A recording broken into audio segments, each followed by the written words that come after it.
All in favor say aye. Aye. Motion carries. I now call the workshop to review our budget to order. Motion made. Second. All in favor say aye. Aye. We are in session. Have a roll call, please. David Fuentes, Precinct 1. Eddie Cantu, Precinct 2. Ellie Torres, Precinct 4. Richard Cortez, County Judge. Discussion of our 2025 budget. Yes, hello, Judge and Commissioners. This is our second budget workshop. This will be a little more quicker, kind of a recap and some small adjustments based on our first workshop. And I want to put it in a condensed summary form and at least point out the key highlights of our 2025 budget. I'll first want to start with our estimated revenues. Estimated revenues are, we're looking at over $316 million. This is based on the assumption of keeping our property tax rate at the same rate of 57.5 cents. These estimated revenues is 8% more than 2023 and 6.6% more than what we forecast to end in fiscal year 2024. This budget also shows for a $14 million increase in support services, county support services to provide services to the county. So we're adding about $14 million in additional services. We are showing and proposing a 5% COLA across all county employees, cost of living increase proposed in this 2025 budget. And some key, these are some updated figures, some key savings that we will see in this up year's budget is projected at least $4 million in savings for inmate room and board expenditures, and that's a conservative amount. And also, we're projecting about $2.2 million savings from our self-funded health insurance program as far as premium rates, which is about that $2.2 million equates about a 5% decrease in the individual cost per employee. So those are some key takeaways that I want to share and highlight. Here on this page is a quick summary of anticipated revenues and expenditures. We are showing a balanced budget.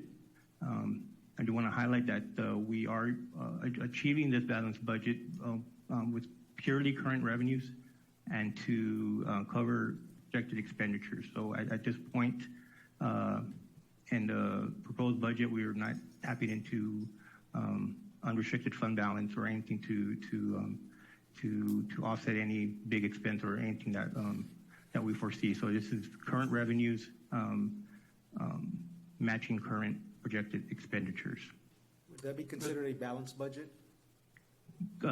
Correct. Yes, sir. This would be a balanced budget with, again, just using current revenue. Now, sometimes you could have for discussion purposes, you could have an unassigned fund balance that for a year or two you might use that carryover to balance the budget. Maybe 1 year you want to do a big major purchase with cash on hand, or you want to, for example, maybe transfer to the debt service fund to lower some bond obligations. But as long as unrestricted fund balance plus revenues equals or is more than expenditures, that is a balanced budget. But in this case, we are showing a balanced budget in the sense of purely current revenues is sufficient to cover projected expenditures without the use of any unassigned fund balance. The short answer was yes. Yes, because sometimes when you do use unassigned fund balance, some people might not constitute as a balanced budget, but technically, yes, that could still be constitute a balanced budget. It's when when you don't have, carry forward funds and current revenues to cover your expenditures, well, then that's when, deep cuts need to start happening. But that's not the case here. Okay, sorry for that long answer. Mr. Soto, if you allow me, I'd like to ask a question. Yes, sir. Okay. Out of this increase, budget increases recommended of 19 million, close to 20 million, how much requests were asked of us during this year, if you know or remember? I won't have that on top of my head. I mean, it could have been, I could double check, but it was probably probably near the 25 to 30 million. Okay, so. And from that, we went down to the Yeah. 20 million. Yes. And obviously, for every department that asks for additional money, they have a reason to ask for it, correct? Oh, correct, yes. And Yes. we have the discretion to either accept it or not accept it. Correct, yes. And here, clearly, we didn't accept some of it, but we accepted some. That is correct. Okay.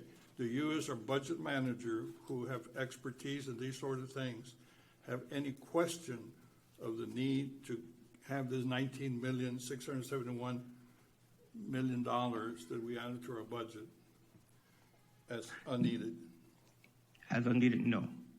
No, these are to provide the services that we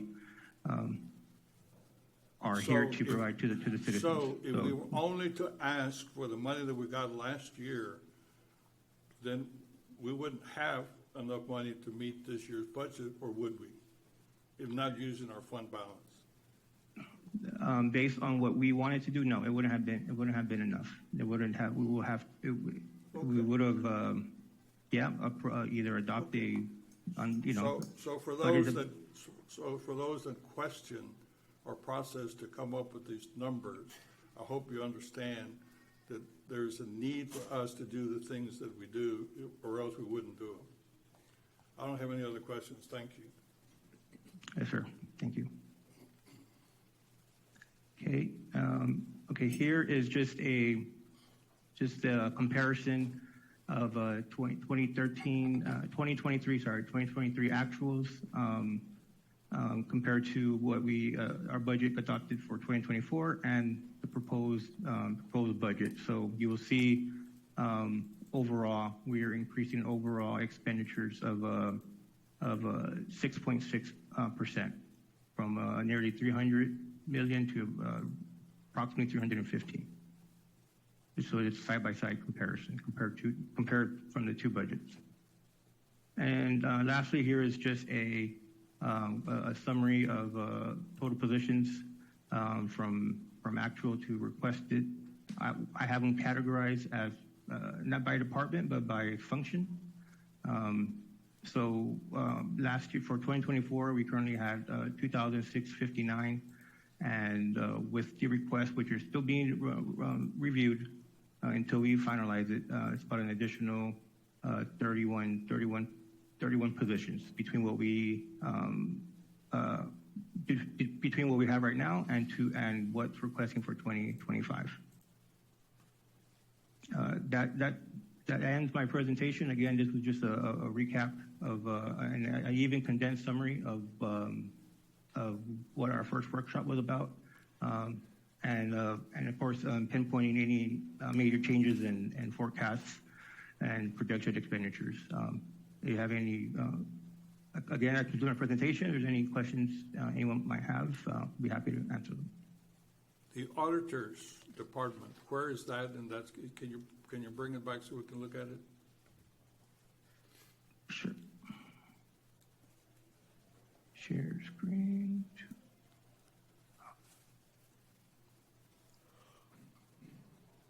So as far as positions, where do we pay the auditors from? What category? it would be under financial administration. Okay. And how much did that increase?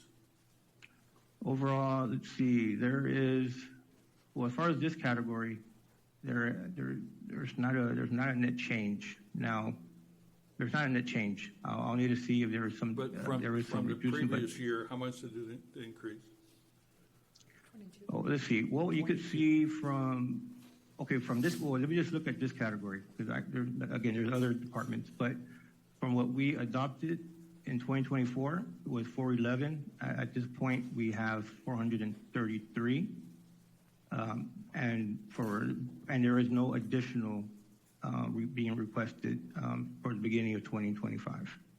So there was a change during the year from when we adopted the budget, 2024 budget in September of 23 till now. It's gone up 22 positions in this category alone. So this is, this is HR, IT, the budget department, auditors department. Those are the type of purchasing. Those are the type of positions that are in this category. But wait a minute, but we have no control over the auditor's office. That is something that is managed by the Board of Judges, and it's a requirement that we have. Do we have control over their budget? I mean, if they need more people to do their work, can we just say no to them? Oh, I wouldn't know. At that point, I wouldn't know what would be the correct protocol. But yes, the auditor's office have the oversight by the Board of Judges. Yeah. And our accountants salaries or where we're paying lawyers and accountants and engineers, has that gone up? There is some pay plan adjustments. I know in the first workshop, for example, we did mention like the DA's office, but yes, there is discussion and planning for adjusting or revising or looking at these. So we either have a choice. Excuse me. So we either have a choice to pay them more or not have any accountants, lawyers, and engineers. Correct? Correct. Yes. And we do want to be competitive and Okay. across neighboring entities. But yes, I appreciate it because I think everybody's making a big deal of what the taxpayers need to know. Well, this is part of what the taxpayers need to know of how we go through this and the different issues that we have to face. Thank you, Mr. Soto. Does anybody have any other questions? Okay, go ahead. Are you done? yes, that constitutes my presentation. Thank you. Anybody else have any questions? Do you need a motion to adjourn? We have a motion to adjourn the workshop. Motion made. All in favor, say aye. Aye. Motion carries. We have a motion to reconvene the Commissioners Court meeting. So Motion, second. All in favor, say aye. Aye. Motion carries. I believe